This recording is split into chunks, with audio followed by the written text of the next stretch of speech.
kami berdua berada dalam Majlis Pimpinan Tertinggi Bersatu. Mesyuarat tergempar yang dipanggil pada minit yang terakhir pada hari Ahad. Saya nak terangkan di sini seterang-terang mungkin. Dan kalau saya salah, boleh ambil tindakan mahkamah atau undang-undang. Saya akan gunakan tarikh, masa, siapa yang hadir supaya perkara ini dapat disahkan. Pada hari Jumaat, sebelum mesyuarat Majlis Presiden Pakatan Harapan yang terakhir, pada pukul 3 petang, bertempat di Yayasan Bohari, ada perjumpaan Biro Politik Parti Pribumi Bersatu Malaysia. Dihadiri oleh Tun Dr. Mahathir, Tan Sri Muhyiddin Yassin, Datuk Seri Mukhris Mahathir, saya, Datuk Marzuki, Ketua Penerangan Razi Jidin dan bersama dengan Bendahari Datuk Saleh Bajuri. Dalam pertemuan tersebut, kita dimaklumkan oleh Tan Sri Muhyiddin Yassin dan juga oleh Datuk Seri Azmin Ali yang diwakili oleh Dr. Razi Jidin yang pada masa tersebut merupakan Timbalan Menteri Ekonomi, Timbalan Menteri kepada Azmin Ali, bahawa pada malam ini, kerana malam tersebut akan ada Majlis Presiden Pakatan Harapan, Tun akan diasak dan didesak untuk letak jawatan serta-merta oleh pimpinan Pakatan Harapan. Desakan itu, jika tidak berjaya, akan didatangi dengan desakan untuk terus melantik Datuk Seri Anwar Ibrahim sebagai Timbalan Perdana Menteri dan untuk terus menentukan tarikh bukan saja selepas APEC tapi pada bulan Mei, contohnya 22 Mei, untuk Tun letak jawatan serta-merta. So apabila perkara itu dimaklumkan, pimpinan bersatu agak gusar dengan apa yang berlaku kerana tidak pernah ada perbincangan ini bersama dengan pimpinan Pakatan Harapan. Dan dikatakan oleh Tan Sri Muhyiddin dan Datuk Seri Azmin bahawa perkara ini telah pun disahkan dalam mesyuarat tertutup bersama dengan keadilan dan pada masa yang sama maklumat yang diterima oleh Tan Sri Muhyiddin Yassin. So, apabila perkara itu berlaku, Tan Sri membentangkan bahawa sebab itu ada keperluan untuk kita tidak lagi bersama dengan Pakatan Harapan, meninggalkan Pakatan Harapan dan untuk bersama dengan Perikatan Nasional. Tetapi Tun Dr. Mahathir berkata, sampai hari ini desakan-desakan seperti itu tidak berlaku.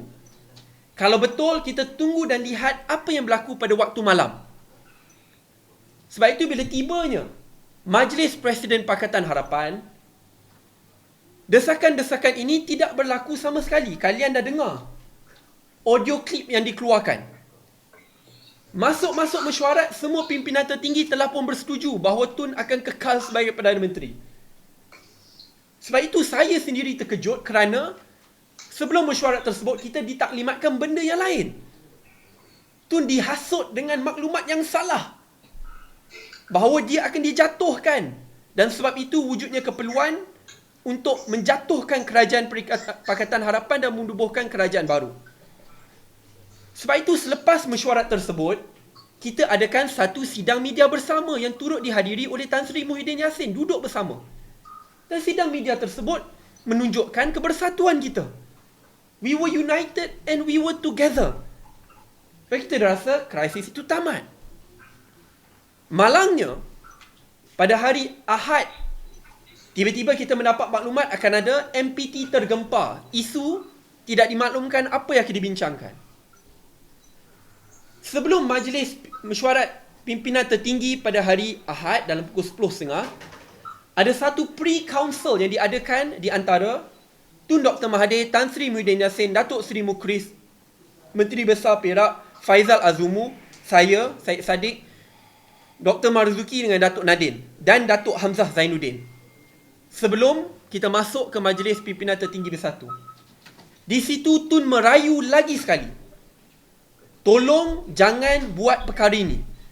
Apa yang korang atau kalian katakan sebelum ini bahawa saya akan didesak untuk letak jawatan, bahawa saya akan ditikam dari belakang, tidak berlaku sama sekali. Kenapa masih ingin jatuhkan kerajaan mandat rakyat? So Tun dah tekankan. Dan pada mesyuarat tersebut itu sendiri, pre-council, Tun dah kata, sebab itu tidak ada keperluan untuk kita adakan mesyuarat tergempar Majlis Pimpinan Tertinggi. Sebab pre-council itu berada di pejabat pengurusi sebelah saja bilik mesyuarat MPT, di mana MPT telah pun berhimpun. So, apabila Tun katakan itu pada pre-council, akhirnya pimpinan semua bersetuju. Baiklah Tun, kita tidak lakukan.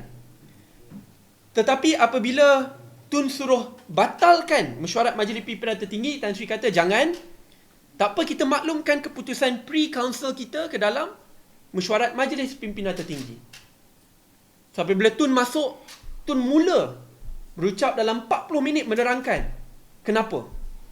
Sebab itu apabila ada orang yang leak audio ini, saya desak mereka kalau betul-betul jujur nak tahu niat sebenar, tolong leak semua klip audio itu, kerana kalian semua akan dengar Tun merayu dalam 40 minit pertama itu untuk kekal setia bersama dengan kerajaan mandat rakyat.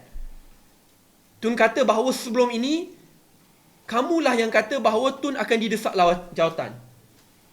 Bahawa Tun kena letak jawatan serta-merta. Bahawa Tun akan didesak lakukan ABC. Tetapi dalam Majlis Presiden Pakatan Harapan, semua itu tidak sama sekali berlaku. Dan Tun merayu berkali-kali. Saya ada di dalam, sebab itu saya dengan Ulia kata, berapa kali lagi korang nak desak Tun? Tun kata sekurang-kurangnya 3 kali, sampai akhirnya dia berkata, jangan paksa saya gadai prinsip saya. Bila saya kata saya akan letak jawatan selepas APEC, saya akan letak jawatan selepas APEC. Sampai kali terakhir, dan ini merupakan pendedahan baru juga, dan kalau saya salah, boleh ambil tindakan undang-undang, dan saya berharap mereka yang ada audio klip penuh ini berani untuk dedahkan perkara ini. Kerana mesyuarat itu sangat panjang. Kerana Tun kata, jangan, ini tindakan yang teruk. Ya, saya kena akur kepada keputusan parti, tapi saya tidak bersetuju. Ini tindakan yang teruk. Mereka tak habis-habis kata, jangan risau Tun. Tun akan kekal sebagai Perdana Menteri, cuma akan tukar daripada Perdana Menteri Pakatan Harapan ke Perdana Menteri Perikatan Nasional. Semua jenis hujah undang-undang digunakan. Kata, tak perlu, akan ada 133 SD akan diberikan terus. Dan bila 133 SD diberikan kepada Agong, Tun kekal sebagai PM, cuma tukar kerajaan. Tapi Tun kata, dia tak nak jadi Perdana Menteri Perikatan Nasional, dia akan letak jawatan.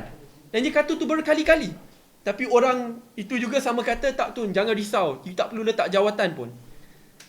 Dan bila sudah lama bermesyuarat, akhirnya Tan Sri Muhyiddin Yassin sendiri berkata bahawa, Tun, kalau kita tidak keluar daripada Pakatan Harapan sekarang, saya baru dapat mesej bahawa Datuk Seri Azmin Ali dan kumpulan ahli parlimennya akan keluar daripada Pakatan Harapan, with or without you. 13 ahli parlimen bersatu, yang dari UMNO menyertai bersatu, akan meninggalkan Pakatan Harapan with or without us. Dengan itu, kerajaan akan terbubar. Tangan Tun terikat. Sebab itu saya ingat dalam mesyuarat saya bersuara, saya kata, ini merupakan salah satu ugutan. Belum apa-apa lagi, belum kita dikatakan ingin bekerjasama dengan UMNO Barisan Nasional, diugut oleh kawan kita sendiri. Kalau kita tidak mengambil pendirian untuk keluar daripada Pakatan Harapan, dalam Majlis Pimpinan Tertinggi Bersatu, 13 ahli parlimen bersatu daripada UMNO yang meninggalkan UMNO menyertai bersatu akan keluar daripada Pakatan Harapan, dan geng Azmin Alin akan keluar daripada Pakatan Harapan dan kerajaan terbubar. Put yourself in Tun's shoes. Sebab itu, pada mesyuarat itu sendiri, kita dimaklumkan bahawa Tok Guru Hadi, Zahid Hamidi, beberapa pimpinan tertinggi lain sedang menunggu untuk Tun. Dan mereka ingin berjumpa dengan Tun. Dan Tun kata, bila? Tun pun tidak tahu. Dan mereka ingin memastikan bahawa Tun bersama pergi ke istana untuk memberikan sokongan Kerajaan Perikatan Nasional yang baru. Tetapi apabila mereka pergi ke rumah Tun, berjumpa Tun, Tun sendiri kata bahawa dia tidak akan pergi ke istana. Dan dia tidak bersetuju dengan apa yang dicadangkan. Sebab itu akhirnya, apabila rombongan ke istana itu berlaku, Tun tidak sama sekali pergi ke istana. Dan apabila ada perjumpaan tergempar di Hotel Sheraton, Tun tidak tahu. Saya katakan ini kerana setiap ahli parlimen bersatu pada malam tersebut mendapat panggilan untuk hadir ke Hotel Sheraton, dan kita dimaklumkan Tun tahu dan ini adalah arahan. Saya dapat panggilan tersebut. Saya tidak ingin tertipu lagi kerana pada pagi tersebut semua orang maklumkan Tun wants us to do this.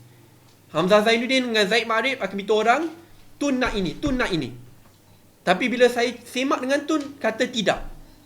Sebab itu sebelum perjumpaan di Hotel Sheraton, berjam 7.45 selepas solat maghrib, boleh semak dengan guide di rumah Tun, saya pergi ke rumah Tun.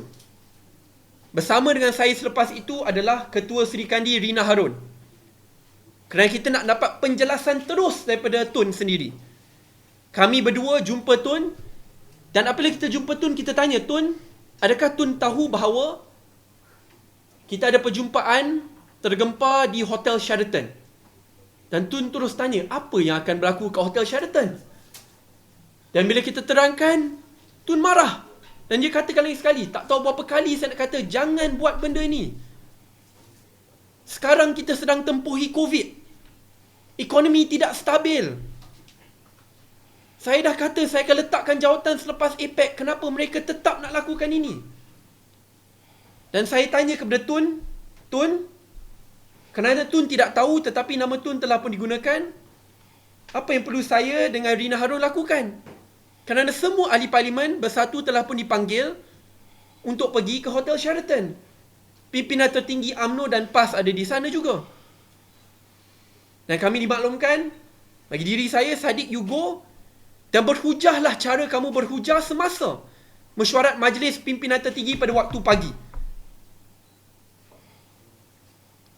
Dan bila saya pergi, mesyuarat itu telah pun dibatalkan, cuba ingin memaklumkan bahawa kerajaan PH akan ditumbangkan, tunggu masa.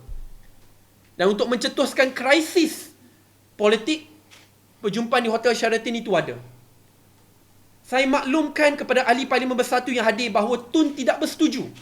Tun tidak dimaklumkan berkenaan perjumpaan ini. Mereka mungkin tidak senang apa saya katakan. Tapi sama seperti saya berhujah pada waktu pagi di majlis pimpinan tertinggi, perkara ini harus dipertahankan, kebenaran itu harus dipertahankan. Sebab itu saya pelik bila diorang kata, jangan kita main politik semasa musim COVID. Itu adalah hujah yang Tun pakai untuk kata, jangan lakukan perkara ini. Biarkan dia letak jawatan selepas APEC. Biarkan dia ikut ketetapan Majlis Presiden Pakatan Harapan. Sebab itu apabila ada pihak-pihak yang menyalahgunakan nama Tun, saya cabar mereka lawan fakta saya pada hari mana, pukul berapa. Sebab apabila Zaid Ma'arif, setiausaha politik Tun kata, semalam Tun lakukan ini, kalau betul, kenapa Tun keluarkan surat pemecatan Zaid Ma'arif 1 hari selepas majlis pimpinan tertinggi di mana dia menikam Tun dari belakang? Kenapa Tun nak keluarkan surat pemecatan kalau betul Zaid Ma'arif ini mengikut saja kata Tun?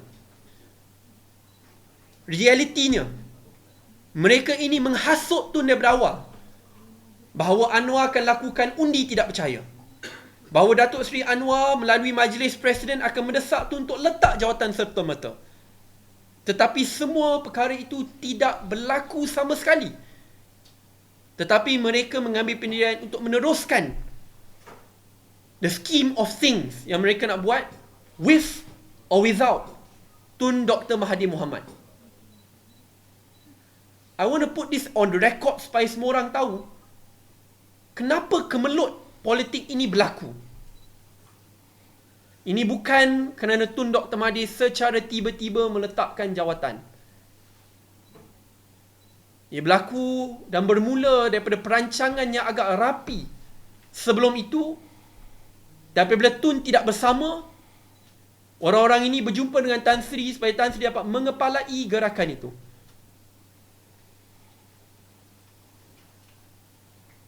Ya, memang betul kerajaan Pakatan Harapan tidak sempurna dan ada masalahnya. Tetapi pendirian kami, kalau betul kami tidak dapat berkhidmat kepada rakyat dan mengikut apa yang rakyat mahukan, biarlah kita dihukum di tangan rakyat sendiri di pilihan raya selepas tempoh masa 5 tahun. Dengan cara ini, yang jelas salah, menggunakan pintu belakang, skimming, pembahagian ganimah untuk membelakangkan hak rakyat, ini salah. Tan Sri Muhyiddin Yassin kata banyak kali, kalau kita kekal dalam Pakatan Harapan, kita akan kalah tersungkur pada pilihan raya yang akan datang. Saya jawab, lebih baik kita kalah tersungkur di tangan rakyat daripada dilihat bersekongkol dengan mereka yang bergelumang dengan rasuah dan akhirnya ditikam pada minit-minit terakhir. Let us lose in the hands of the people, or at least try winning. Terima kasih.